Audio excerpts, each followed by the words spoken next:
Hey guys, it's Tim, Pickup Truck Plus SUV Talk. It is live stream night. First time live streams. What we do is we talk about the vehicle I happen to be driving this week, and then we go to my office, talk about truck stuff. And a lot of people like to partake in a little bit of adult beverage doing this. So if you're one of those people, sit back, pop a top, have a good time. If you're not, well, I'm sorry. I apologize. I do. So I'm in a 2021 Trailblazer all-wheel drive active, which is a trim level. And we'll be going over the sheet. I'm looking at the sheet right over. It's right down there. We'll be going over the sheet, and then we'll talk about the exterior, interior, and kind of walk around it. And then probably go to my office pretty soon. I'm assuming the desire to see this is maybe a little low, but let's go check it out. All right, the interior of the 2021 Chevy Trailblazer. We have this going on. The controls, pretty typical Chevy interior. A lot of stuff carried over. I do have this kind of nice styling here, which I was kind of surprised to see. And over here, we have the infotainment screen. Hey, Thomas. Hey, Juan. And there is the wireless charger with this kind of weird, like, is it a net thing? It's like a net. It's like a hard net. It's kind of interesting. And some cup holders, some good storage back there. Big bin for storage. And the center console that doesn't really have... Oh, this is a tray. There's a tray. Okay, so then we come over here, and I got a little storage bin there. Did all right, one. And so you got a little, I like the styling. A little styling there, a little stylish there. Kind of just a nice little stylish. Kelly, thanks for the super chat already, man. Buddy, you're helping out a lot. I like it. I like it. I don't know, I don't know. The seats are a little stiff, Gene, I would tell you that. So I'll get out and it'll beep at me, but because I'm going to leave it running because it's hot as hell right now. All right, so as we come around the side, so let's go like this. Rear AC, always a question from Brandon. Let's go check it out. Hey, Doug's here. Doug, excuse me, Brandon. Brandon. I'll go down here. And, Not seeing. Yeah, the seats. I was surprised. I thought the Blazer was all right. Yeah, I was looking below the seat there too. I can. Here, let me take my hand. I don't feel anything back here at all. Nothing back here at all. Anything above? No, I don't see anything. Yeah, I don't see anything at all. I don't see. And these. So these come down. That's about it. Oh yeah, Brandon's already not a fan. He's already tuned out. He is done. But it's got the. What is that? Look at that. Oh, ouch, hit my head. So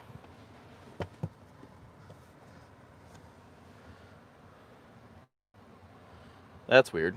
It does not come with golf clubs. Why is one side like this and the other side not?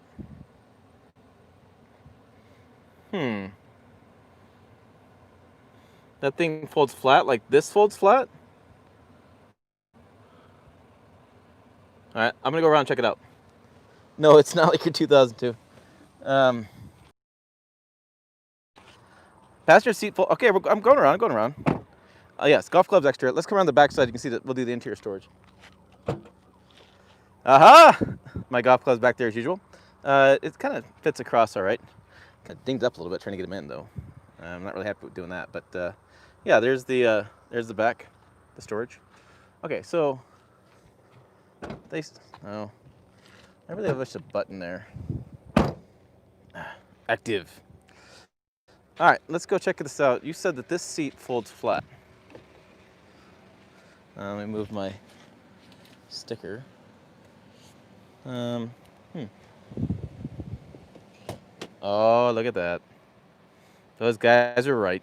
They're right. Folds flat. So you have, I guess, a workspace. How's the seat? Where's the seat rest? Down. Oh, is that? No, it's not.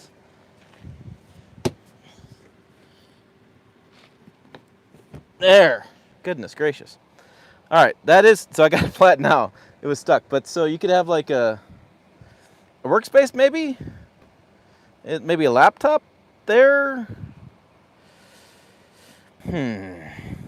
Not sure. When Tucker is on, who's Tucker? I don't know Tucker. All right, there's that. Let's come around the side. I don't know. Doors sound all right. All right. Yeah, I can see that. Huh. Interesting. Oh, Fox. Oh, the Tucker Carlson kind of the talking head guys. Hauling lumber. Yeah, hauling lumber. Sorry, I don't keep up with the talking heads on news. But anyways, I thought that was kind of a cool look to the front there. And it's so cute. Just get a little white top to it, right? Yeah, yeah. All right. There's the front end. I think it looks a pretty cool style, right? You guys aren't saying anything. These guys are probably like, this guy's nuts. How much whiskey I had to drink? Some white two-tone there, and then some black, like it's matte black finish here, right? And nice sunset tonight. Gonna get better. On the styling. Gene's not a fan. And yeah, so little FJ, I guess, with the white on top.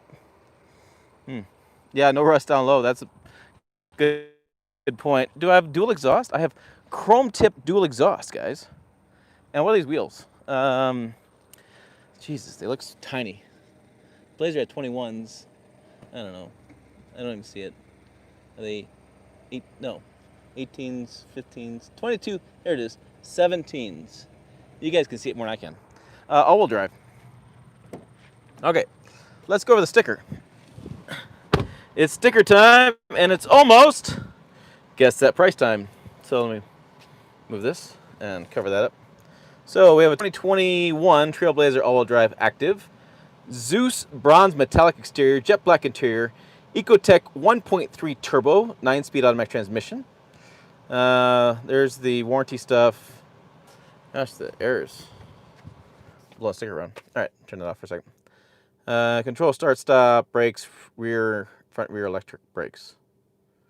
That's weird. Why did they list the brakes? Engine air filtration monitor. Okay. Keyless open start, OnStar, leather wrapped, seat adjuster, 10-way.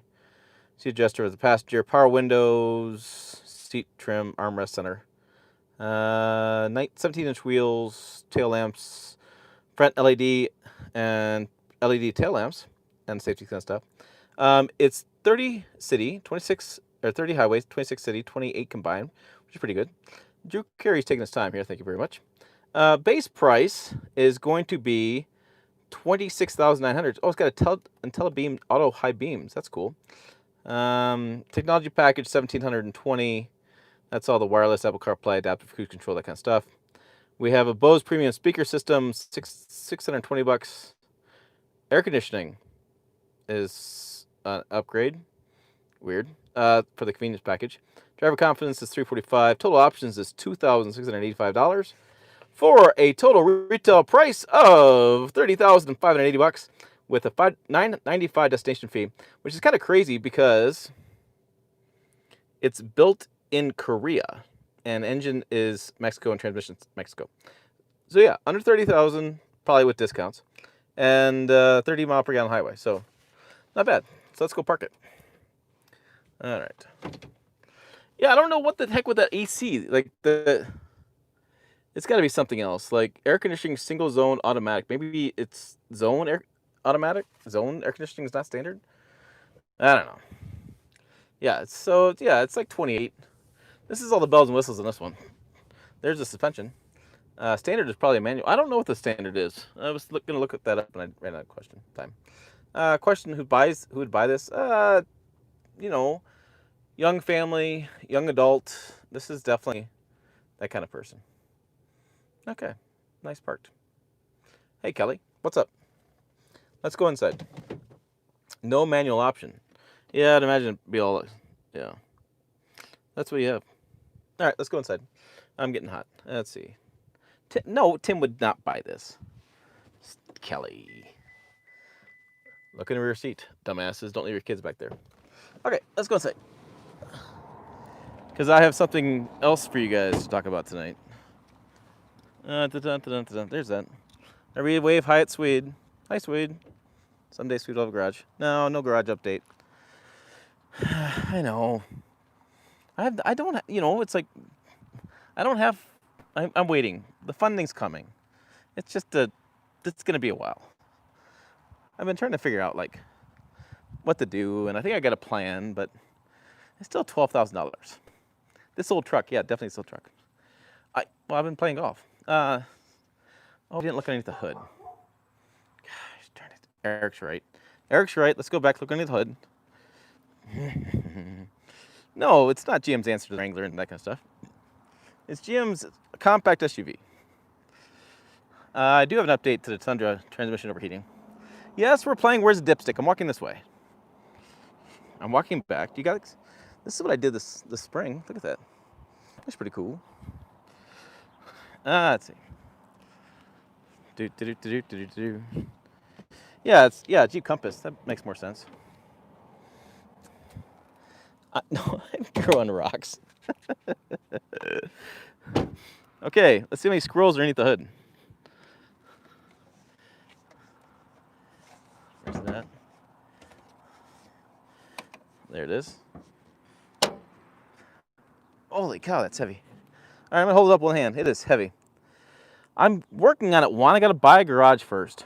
Yeah, there, 1.3. 1.3 liter, there's the dipstick. Look at that, the battery looks like bigger than the engine. This thing's so tiny. All right, there you go. And it's heavy. They got sound dampening on there. And this is like a steel hood. Holy cow. I don't know why they did that, but look. Boom! Good night. Okay, I'm gonna lock it up. That thing was heavy. Whew. Yeah, pretty peppy. I drove it to the golf course and back today. That's about what I got out of it. I was kind of busy doing other stuff. And I thought it was all right. I mean, again, sub-30 compact SUV. There's a hood prop. I didn't have two hands. One hand holding the camera, one hand holding the hood. I'm not an alien. Two hands. All right, let's go inside. It is in tip. It should have. I agree. Should have been out to Colorado. Oh, much cooler in here. Are you real? Yes, I am real. What night was that, Juan? I got to ask that question. Are you real? I'm like, all right. So I got to transfer you guys. So hold on. Gonna go like this, like this, like this, and sit. All right, all right. Yeah, they should have done the inline six. I don't think it's kind of funny. I'm gonna move you guys a little bit more so I can do it on the screen and see at the same time.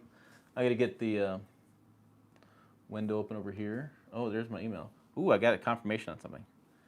Let's see.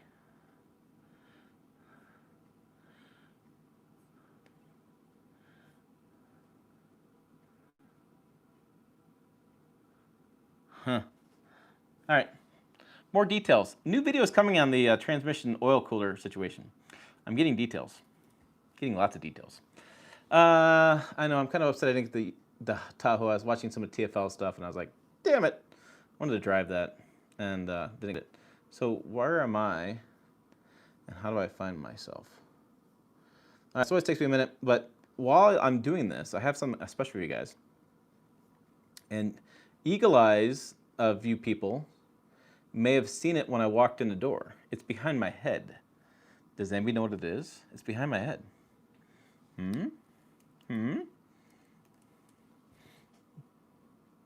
Yeah, I think something's going on there. Nobody saw it behind my head? Here we go. Opening this up now. I'm going to mute it. Oh, I got to play the ad first. What ad? We're doing a giveaway of a $150,000 truck. Okay, my volume is kind of low. It's not a hat. Oh, I can do it here. Right? Let me see. All right, am I better? I can do this button down here too. All right. Is that better? Volume better? I have my wireless mic. I can adjust it. Yeah, I don't know. He didn't overload his truck because he had a 2017 and a 2020 was the same. So he bought the same truck but overloaded it once. All right, you guys said hat. The hat is new. I changed hats, got a new logo on it, but that's not what I'm talking about. Nobody saw it. I'm so disappointed, you guys. So disappointed. It's way better. You like that? So there's 3 different decibel levels on this. I'm playing with which one is the best. Okay, here it is. I have it in my hand. Oh, 200,000 miles in Trailblazer. I heard somebody had like 900,000 on theirs. Yes, Kelly said the shot glass. Oh, look at that! It's pretty cool. I like it. It's a glass and it's a little heavy. It's not too heavy, but it's pretty solid construction. Made in Thailand or Thailand. I don't know what the guy's saying. I don't really care. But anyways, it's a cool little glass. It's hell of expensive. So appreciate if you guys don't buy it, but I had to buy it. I mean, come on, that's cool. And I do have a shot. I have the Buffalo Trace tonight, which is what I was going to drink with this. And I can't decide. I keep losing subscribers on live streams, so apparently people don't like me drinking on live streams. And to that, I say boo-hoo. All right. So yes, you can order your own glass on cafepress.com. It is a small glass. Thank you for pointing it out, Brandon. And you can order it on cafepress.com. I link to the store down below. And yeah, I'm not driving. I don't care. I'm home for the night.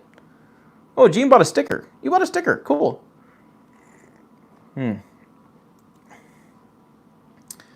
Perfect. Yeah, it's awesome. It's the best thing. And there's wine cooler cups. There's steins for beer. I mean, you gotta check out the store. I'm not taking 5 shots. One of them's getting hammered. Okay, there's another thing you guys aren't asking about, and maybe you guys don't know this. No, you don't love drunk. Drunk Tim's not good, Tim. Oh, there's whiskey flask too. Today, I did the Ram Rebel TRX backgrounder. I saw the whole presentation. I saw the truck, and I asked them to turn it on, and they did, and they revved the engine. Yeah. I will tell you this. Whatever you thought the TRX could be, I'm under embargo till next Monday. I'm saying this. I can't say any details. I can't give you any more details, but I'm telling you that whatever you thought the Ram TRX could be, it is. Like, it is. It's glorious. It's glorious redneck fun. Somebody said to me, redneck's an insult. I'm like, it's not an insult. I have tons of rednecks. Would I buy it? I would redesign or reevaluate my budget to be able to buy it. It's pretty damn impressive. It's amazing. So it's probably too much truck for what I would use it for. Checking my GoPro here. And but yeah, it is. It's damn good. If they can just work out their darn reliability stuff, if they could just be more reliable, they'd have the market. I mean, it'd be crazy. I will say this. I know the official pricing, but the pricing of the Ram Rebel TRX, I don't think was that bad. I really don't. I don't know all the options and all kind of final configuration, but I thought the base price was pretty decent. Yeah, it's still a lot of money. Trucks are expensive. Newsflash. But yeah, I thought it was pretty decent pricing. So next Tuesday live stream, we'll talk Rebel TRX because I won't have a vehicle till that Friday. Yeah, so we'll talk Rebel TRX because I'm sure you guys can watch a ton of videos on this thing. This thing was impressive. Yeah, thanks for the new hat. So I have one of the old style left. I ordered 10 more of these because they were selling so much. So Brady, if you want a hat, let me know. It's $25 on PayPal. Send me your address, and I will ship one out to you. So I have that going on. Will the 392 Wrangler be available in two-door configuration? There was a conversation about that. I was listening to a podcast I'm going to be on, the Consumer Guide Auto. I think I'll be on that podcast September 3rd. I think what the deal is. And I was listening to one of their podcasts today, and they're talking with one of the Jeep guys, and the Jeep was talking about they want to do it. And the way Jeep and FCA have been doing big engine, everything, I wouldn't surprise me if they're going to do that. I think the biggest challenge is going to be heat and whether or not you can actually drive it. Like, that's a lot of room to absorb in the engine bay to dispense the heat. And that's not a big engine bay at all. So, I don't know if it's going to fit, how they're going to cool it down, and whether or not it's even going to be drivable because it's so much power in that little two-door configuration. So you may just pull wheelies all day, which would be cool for one set of tires. Yeah, that Bronco, we did it. I was really proud of our work there. We did 6 6 stories, 4 videos. Lots of good work there.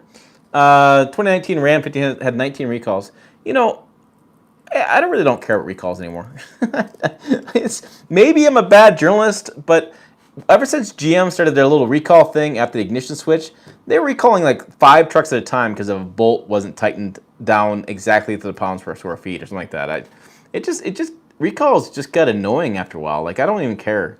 And because of NHTSA is doing all sorts of stuff on recalls, really hammering the automakers are like screw it, we're not gonna take fines. Anytime they find any little minute detail, they recall. I remember Ford. I think it was Ford did this. Ford or Ram, one of the two did this. They recalled a truck. They recalled one truck because you got the wrong sticker for payload on the inside the bed or inside the cab, and so it's like, but that counts as a recall. So you may have had 10 recalls that year, but one of them was for one truck. It's like you just call the guy and say, hey, buddy, can you come back to the dealership? We got to put a new sticker on there. Okay, good. Done.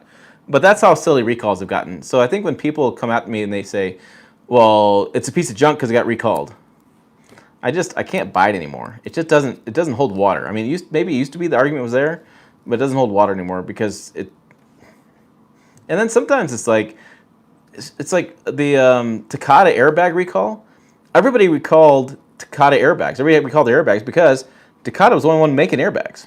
They were it. So, I mean, it doesn't make a whole lot of sense to me when you start adding all those recalls together. Yeah, it was 2019. They had the one truck recall. So there you go. So you're talking they had 19 recalls, but one out of those 19 was for one truck. That's the dumbest thing. Thanks, Steve. I'm not sure what you're thanking me for. Just wait till the 21 F-150 comes out, Recall City. Yeah. You know, with the more tech, there's always going to be more recalls. With new tech platforms being updated, then you should have a recall on your current vehicle within your first 2 years. Yeah. I had a cousin who traded in his Dodge Durango because it had too many recalls, and I was like, guess what? You have a lot more recalls as you keep going. It's just that's what it is. The new programs, there's new tech, there's new stuff going on.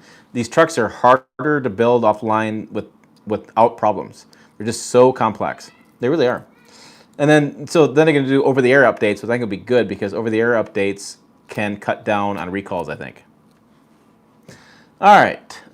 The Tundra transmission cooler might be the biggest reliability issue right now in trucks. Yeah, and I have one more video on this, and I'm waiting for some confirmations from some automakers. I'm doing a recap on everybody's stuff, so it's a pretty interesting topic, and I know Toyota's sick of me talking about it, but I'm sorry, it's a big issue. How much longer will I have to wait until a diesel Tacoma will go off from factory? Let's see.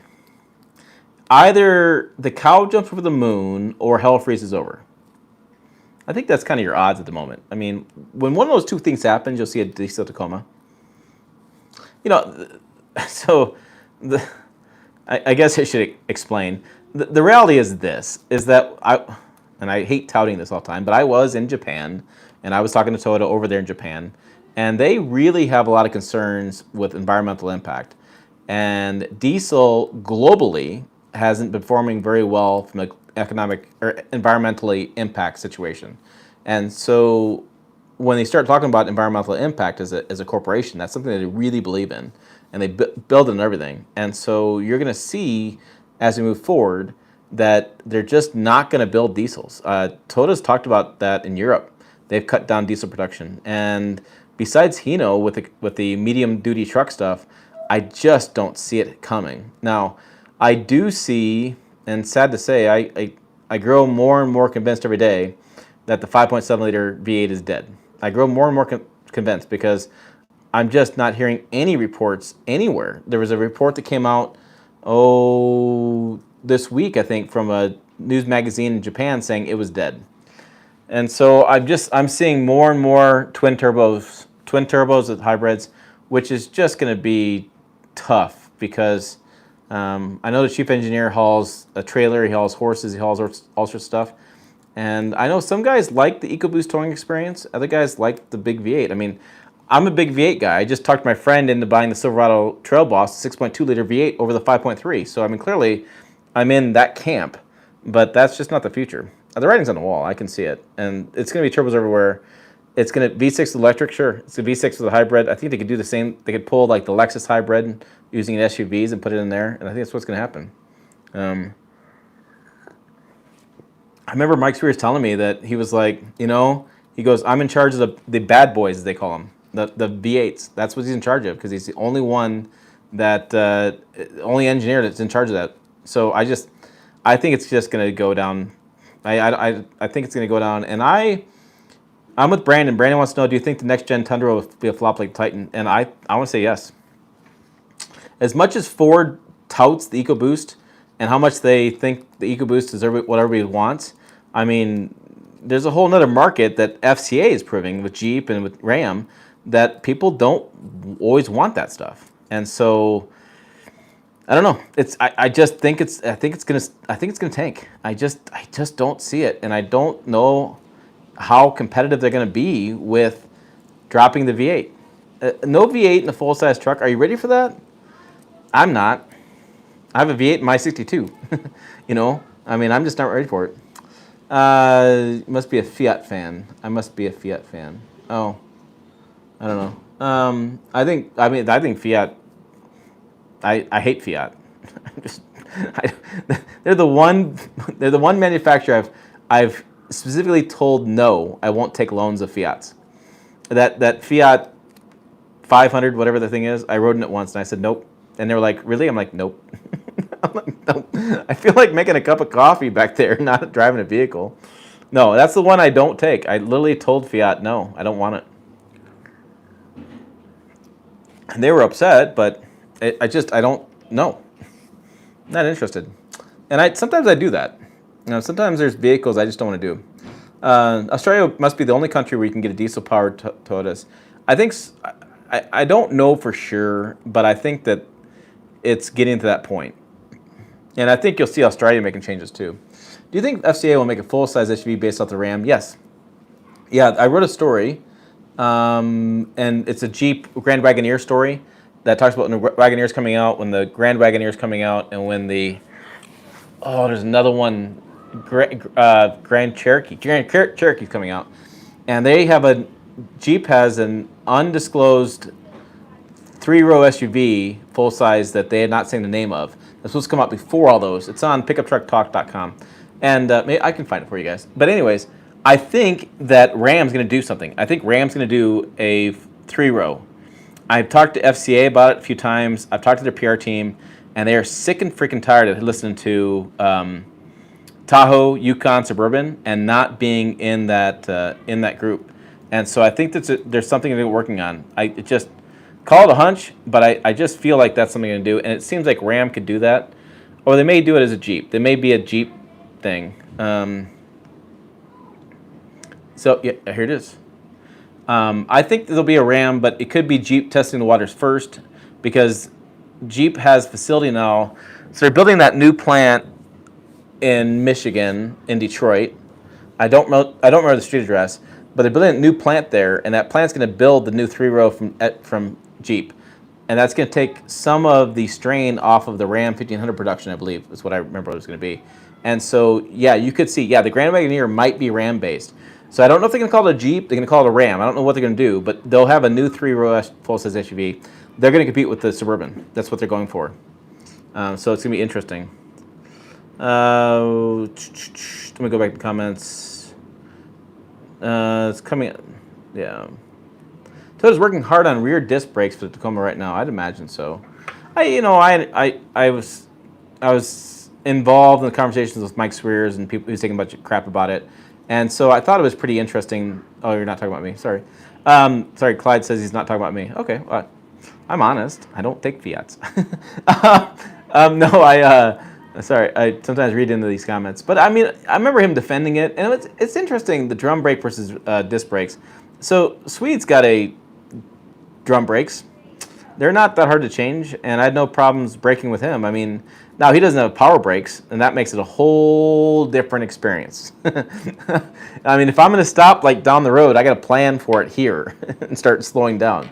Because yeah, no power brakes is a thing, and I didn't realize that. But 62, they didn't have power brakes. No power brake booster. That's a huge improvement. That's a massive. That's on my list of things to do because it gets a lot better.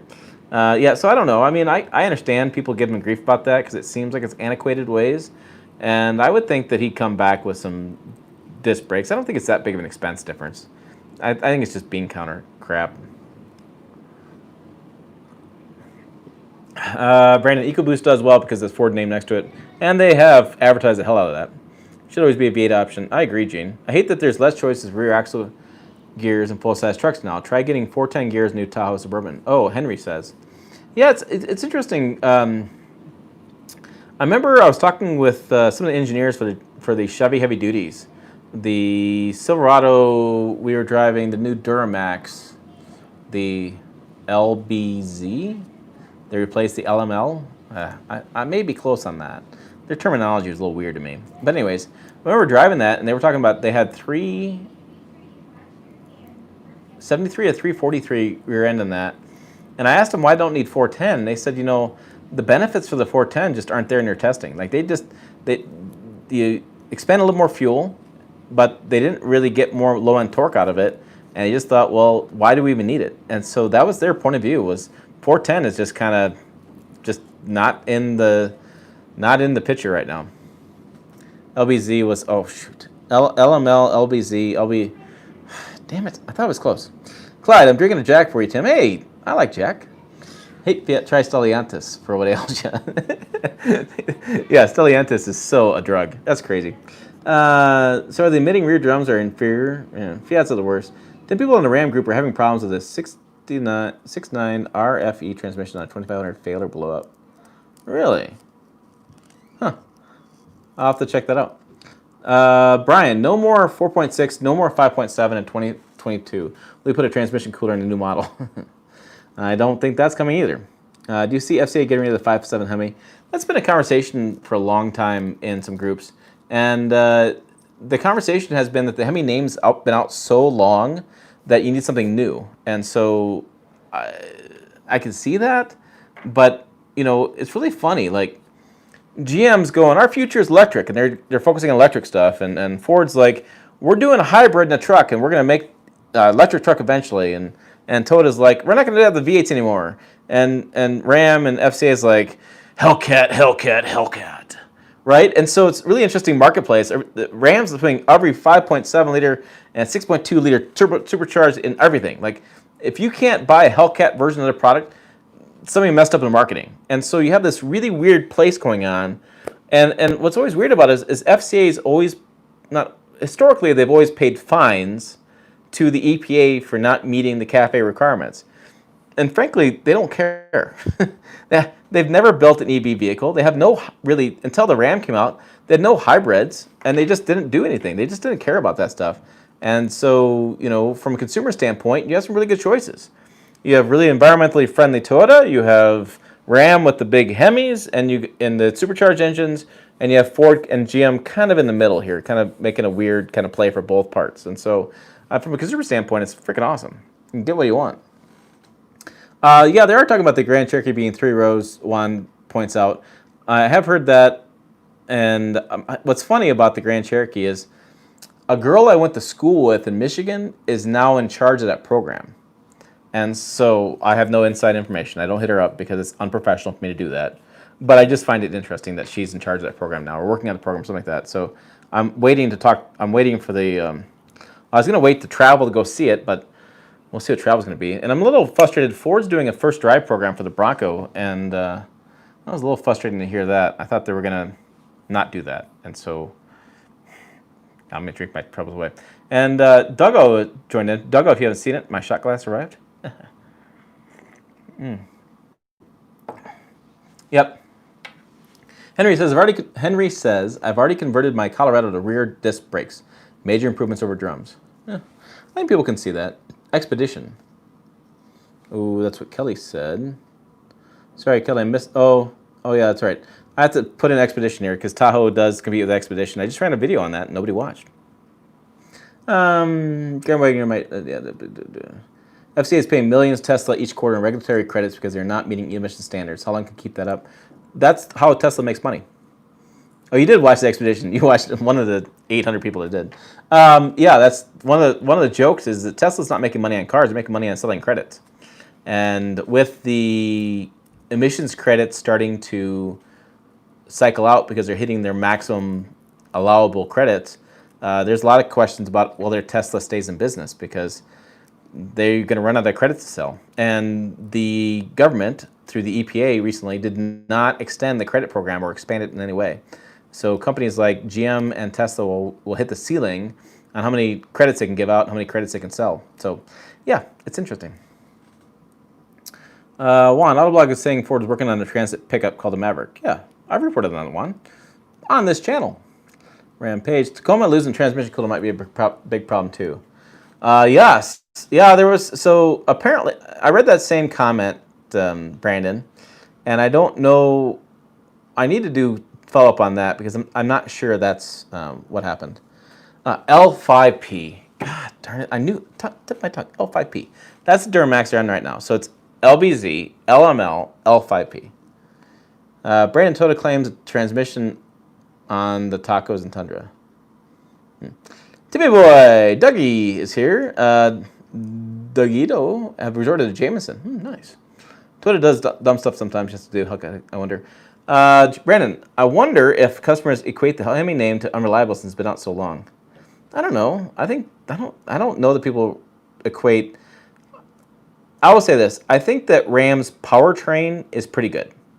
I think that their other nagging issues of quality in the truck have been their downfall, and I think that the transmission was a big issue, and now their powertrain is really good because they use ZF to use the transmission. So I don't have the same quality concerns. I'm still waiting to see more data and see more, the reliability reports we do. I need to update that story, and Jill's working on some updates. She's working on the Ford story on reliability for the Ford trucks, and it's really tough because you have a lot of stuff going on with them, different engines and different issues, and so she's trying to figure out how to break it all down. So yeah. Oh yes, you're right. I was confusing the credits. Yeah, so but they get emissions. They get a credit from the government for every vehicle they sell that's EV. And yeah, I was talking about the rebates. So the rebates go away, but the credits stay there. So, all right, yes, Yaz, you're right. I was partaking. So Yaz is right about that. Sorry, they claim. So wait a minute. They claim the transmissions handle the heat. Didn't you say somewhere that Toyota claims their tranny fluid temps can handle 280 degrees? That's a follow-up video I'm doing, and it is. So the new synthetic ATF fluid from Valvoline and from Toyota can handle 280 degrees. And so there's a lot of old information on transmission temperatures, which I'm telling you, the video's coming. Just I got to get one more answer. I'm waiting for Chevy to respond to me. And once Chevy responds to me, I have the video right here. It goes out. Because I have a lot of new information for you guys. I sure hope so.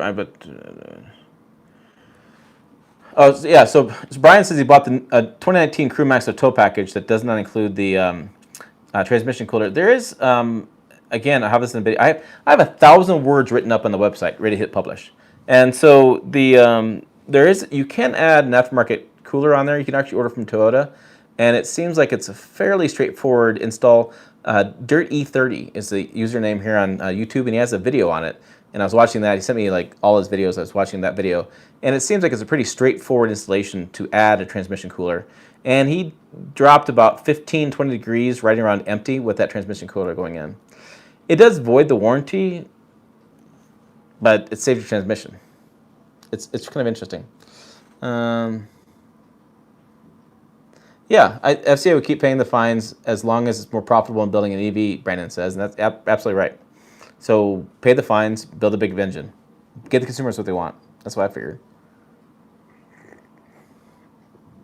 Oh, yeah. Henry's on the spot with LB7, LLY, LBZ, LMM, LML, L5P, in order since 2001. That is impressive, Henry. What's interesting is that the engineers were telling me from the Chevy Duramax program that they even get confused. They're like, I don't know why we name stuff this way. It's confusing. It can't be like Duramax 1, Duramax 2, Duramax 3, Duramax 4. It's got to have different names. Steve Matty, glad I have an 18 tonner with transcooler and recalls. Still enjoying it. Number 4 Toyota Tundra. Thank you, Tim. Email us some of your Toyota paperwork. Oh, I just get emails, and I can't share the emails because they're behind. It's off the record stuff. Gene, would you put that Valvoline trans fluid in Swede? So I have thought about this.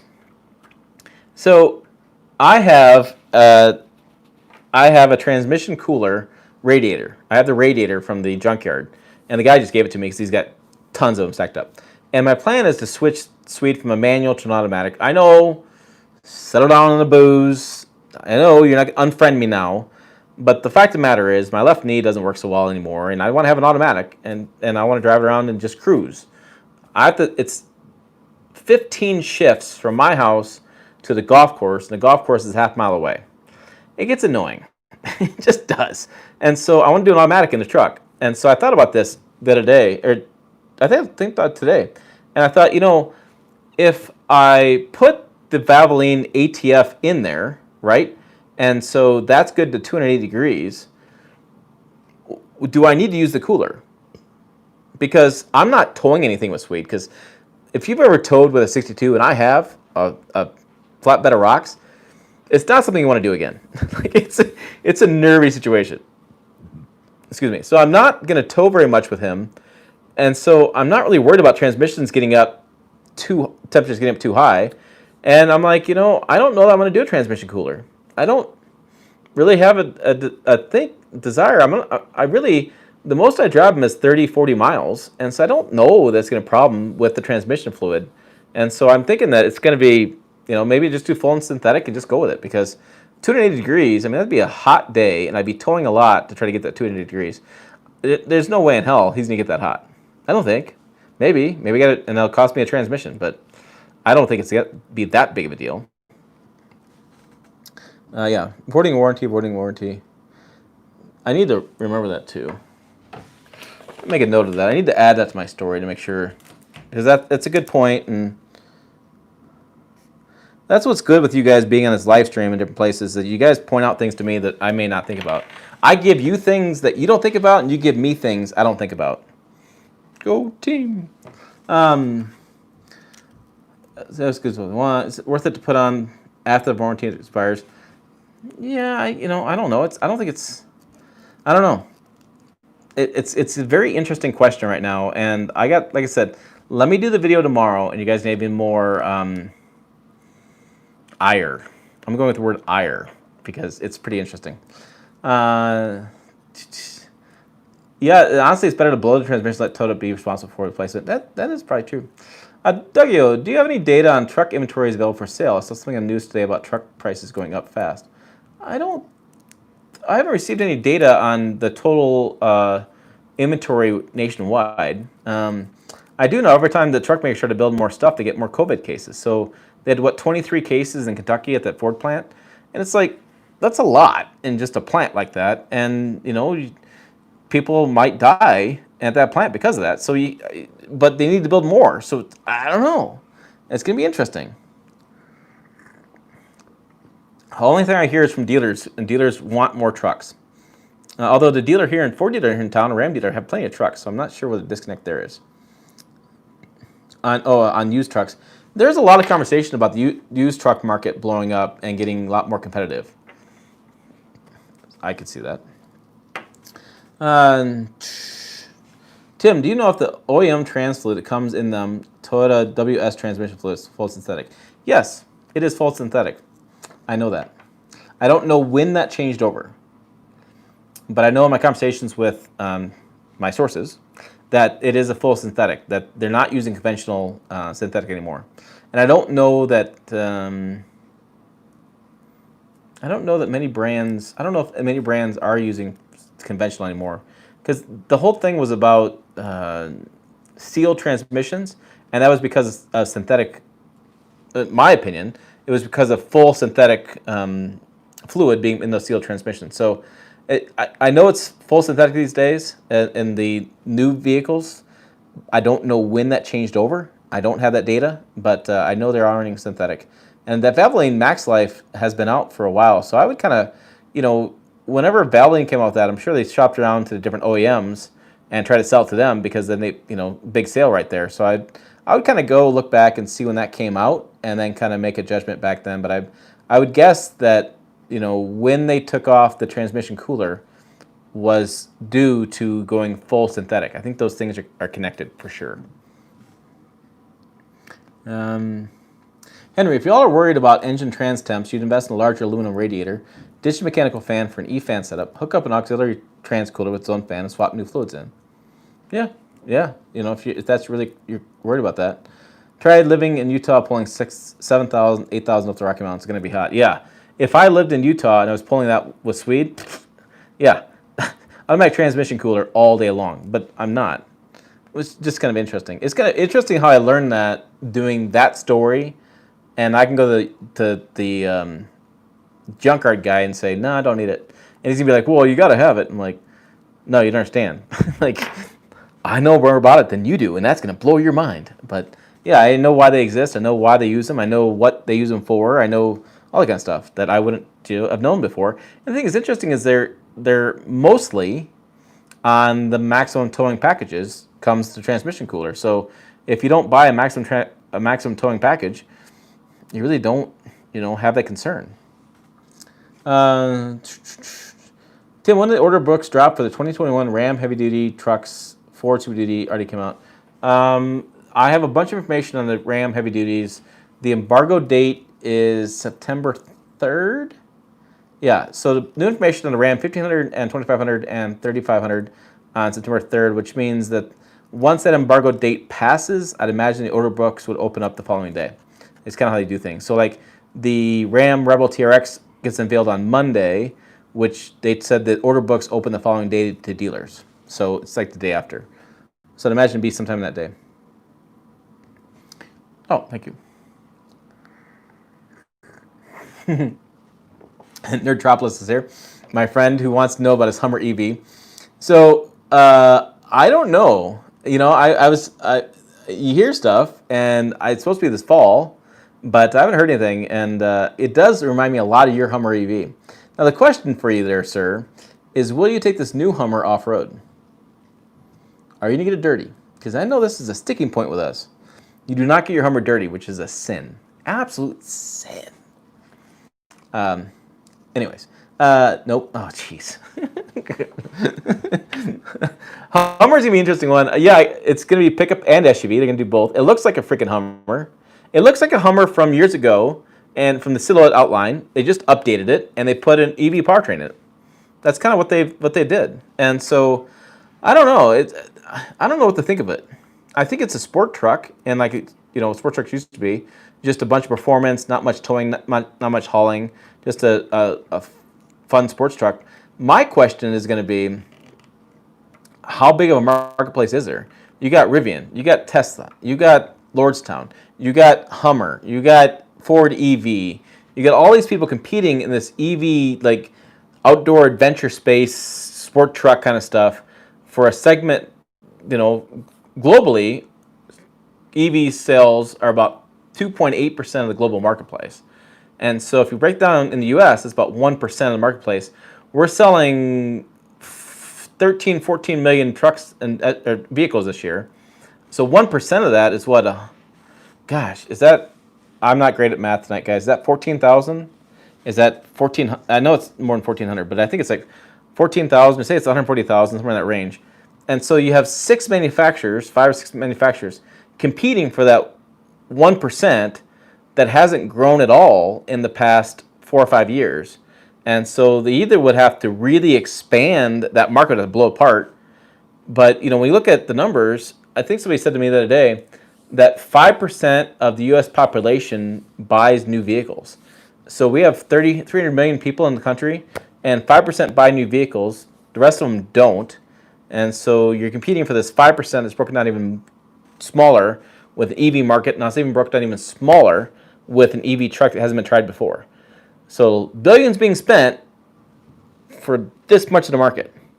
And they're counting on this much of the market to go to this much of the market. And so I'm trying to figure out what that is gonna look like. No, last I looked, it was like still single digits. I don't think it was up to 5 yet. It's still way small digits. So it is 5. I mean, you'll send me some of your total paperwork. I see. Steve says he's going to send me some of his. That'd be interesting. Yes, I'm doing a story as soon as I can, so send it over right away. Tim@pickuptrucktalk.com. So yeah, so I think it's pretty interesting. I think that's the biggest question. So again, my math could be a little bit wrong, but my point remains that it's a very small niche of a market that doesn't exist, that they need it to really expand, to have that many competitors in there, to make the business case to spend billions to sell all these vehicles. And I'm confused on how that's going to succeed, and I wonder where the rational, clear-heading thinking people are. Like, I like FCA's approach. I'm going to sit it out, see what happens. If it takes off, they'll come up with something. If it doesn't, no harm, no foul. And it's the right approach. Yeah, you need charging stations out in the wilderness. How are you going to, I don't know. I mean, and then, I know you can charge your vehicle at a campground. You could do that. But then how do campgrounds keep up with the electrical demands? And the electricity grid in the United States isn't that so hot either. So it's like, I don't know how they can do it. I don't know.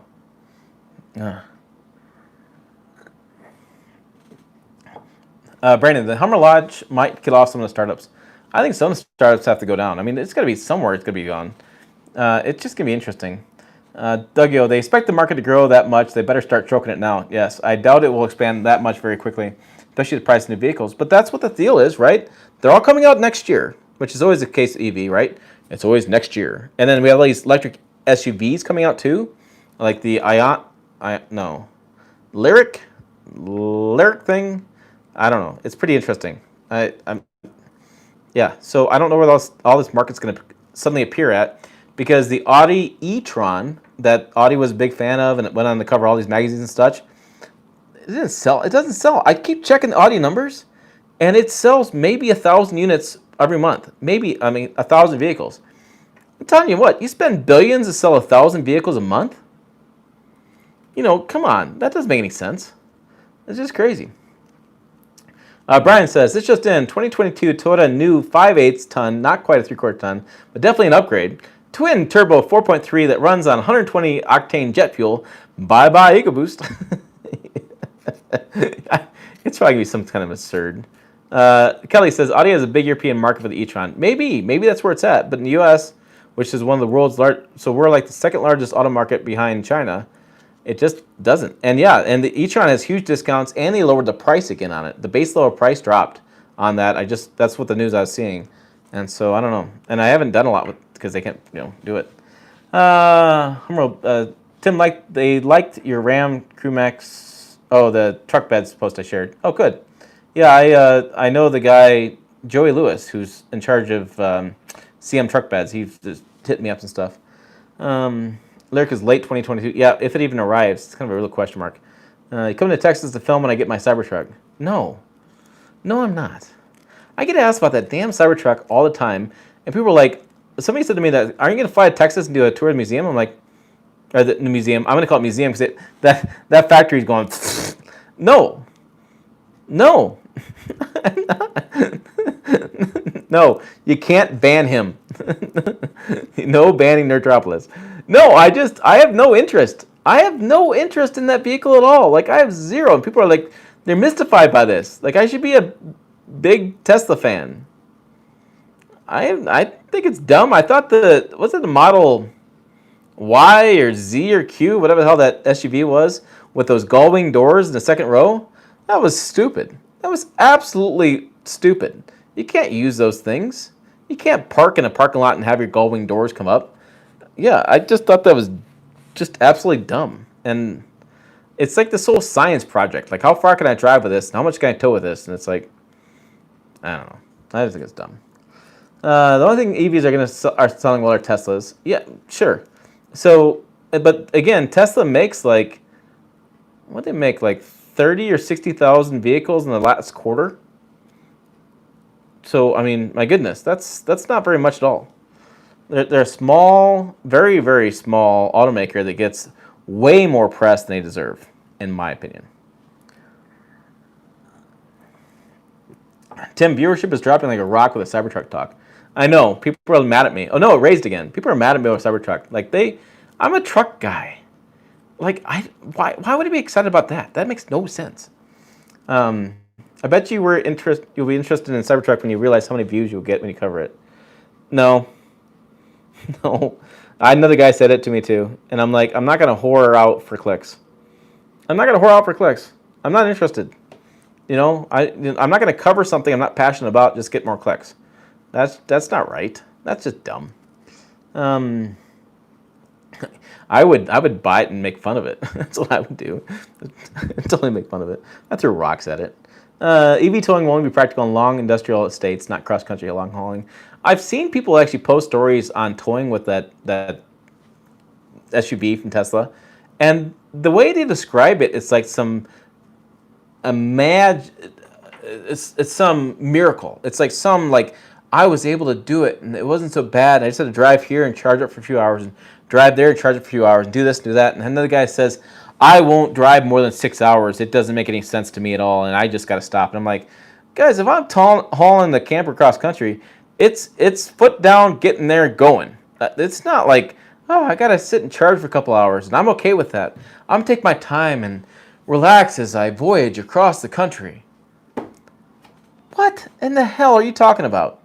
Like, they stopped in Colorado and got some dope on the trip. It was just weird. And I'm like, I don't want to voyage. This isn't like 1842. I'm not going to pack a big, like, chest full of clothes and go on safari for 2 months because I have an EV and I got to sit in the parking lot and drink an expensive cup of coffee while I wait my vehicle to charge for 3 hours so I can drive for an hour.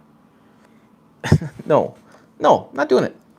They're building new factories, one in Berlin, one in Austin right now. They're in production constraint, not demand constraint. Yeah, probably. And people love Teslas, and they do, and I see them around town, and they're okay. I don't get it. Tesla getting a value multiple like nothing I've ever seen. The stock price is crazy. Tim will get views if he covers supercars too, but that's not what this channel is about. Cyber is not a truck. I don't know anything about supercars. I had a friend pick me up. All right, we got story time. I got 2 stories for you guys. I had a friend pick me up in L.A. in I think it was a Ferrari. Or was it a Lamborghini? I get confused. Anyways, he picked me up in it. I didn't know what it was. People were making fun of me because I did not know what this car was. And we're driving around L.A. and he's doing like 30 in a 25 because he's got to keep the engine revving higher because it rides so terrible in first gear. And so it finally opens up a little bit and we do like 50, like there. And I was like, cool.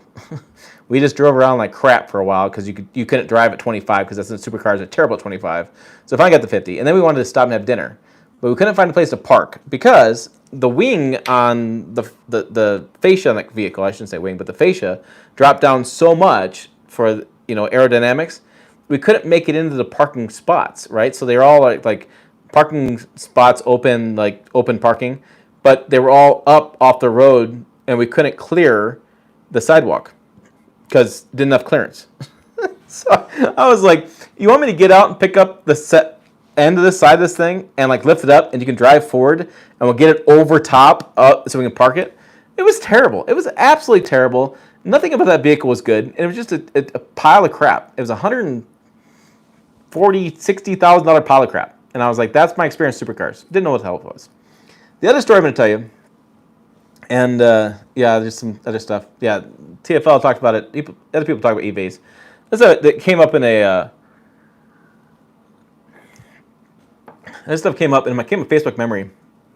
Last story, I'm gonna let you guys go. Last story was I had a car, a Lexus LC car, and was back when I was doing cars because I was trying to find my way in the industry. And I picked up the kids at a YMCA camp, which is an outdoor camp for summer camp, right? So they're outside, they're playing, and they're shooting basketball and swimming all day. So I pick them up with a car, and I get out, and I go to, it's a dirt parking lot, and I go step on the concrete curb, and I hear this hiss. and I look over, and there's a rattlesnake. And I stepped right over the rattlesnake, and I don't know why I didn't lose my ability to have kids that day, because he could have gone straight up the pipe, guys, and taken me out. And I was nervous. So I go get my oldest son was there. My youngest son wasn't there for whatever reason. And I go get him, and I said, let's go to the passenger side. So I get on the passenger side, and I crawled across the seat, and there was one of those fixed center rests that with no clearance because of the car. And yeah, my fat ass got across. That's tough. I had to wiggle in there. And I get in the driver's seat, and I got the steering wheel, and I look over, and I can see the snake on the ground next to my tire. I look about 10 feet away, I swear 10 feet away, maybe 15, is a sandbox, and there's little girls and little boys playing in the sandbox. And I'm like, that rattlesnake will kill one of those kids. And we don't have animal control. Animal control is the sheriff's office. And so I'm like, oh no, what am I going to do?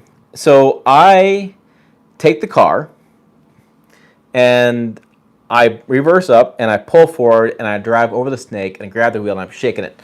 Turn to turn, running it over, just tearing it apart. And so I back up, and at this point, I didn't know if the snake is alive or dead. I don't know what to do. And so I take my phone out, and I hit video record, and I take it over the side of the car, and I'm holding it. And of course, my son, who's like 8, is like, what's going on, Dad? What's going on? And I'm like, dude, just shut up. Sit back, relax. So look at this. And I didn't say tell him to shut up. I was like, just chill out, And so I go look at my phone, and I could see the video, and it's kind of just still kind of moving around. I'm like, oh my God. So I do it again. And so now it's laying there, and now it's dead. And we have a lot of rattlesnakes in our country. There's tons of rattlesnakes all over the place. And I'll tell you what the sheriff's department said after I called them afterwards. And so I was at this point where I had the vehicle, and I had a snake that was dead, and I was in a press car. Well, you guys know in your trucks, you carry stuff like a shovel, or you carry gloves or whatever in your truck. In a press car, they deliver it to me empty, and I don't have much in it. Well, I happen to have my golf clubs. Figures, right? And so I have my golf clubs, and so me and Mr. Five Iron escorted the snake to the wilderness, just on the side. And I threw it up there, and some birdie took care of it. And so I drive home, and I post on Facebook, and I have a big bottle of Crown. I mean, I'm just downing it because I'm shaking, because I just killed a snake with a press car with my son and the kids around. I mean, it was a whole experience.